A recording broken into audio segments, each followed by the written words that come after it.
Hello baby, hello. Cinema দেখতে এসেছি, টাকা নেই, কি করব? আচ্ছা আমি পাঠিয়ে দিচ্ছি।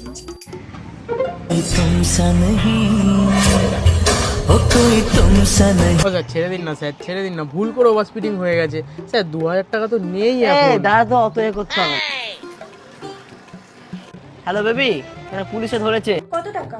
2000 টাকা ওভার স্পিডিং এর জন্য চাইছে, টাকা পয়সা তো আমার কাছে এখন নেই। আচ্ছা আমি পাঠিয়ে দিচ্ছি। জিপে নাকি আবার তুলে আনতে হবে? হ্যালো বেবি, একটু ক্যাশ দরকার ছিল, এটিএম এ এসেছিলাম, কিন্তু আমার ব্যাংকে কোনো ক্যাশই নেই যে এটিএম থেকে টাকা তুলবো। Thank you. এ ভাই, একটা কোল্ড ড্রিঙ্কস খাও না। হয়তো নেই, দাঁড়া। হ্যালো বেবি, খুব গলাটা শুকনো শুকনো লাগছিল, খুব তেষ্টা পেয়েছে, আমার কাছে আর টাকা নেই যে একটা কোল্ড ড্রিঙ্কস খাবো। 40 টাকা।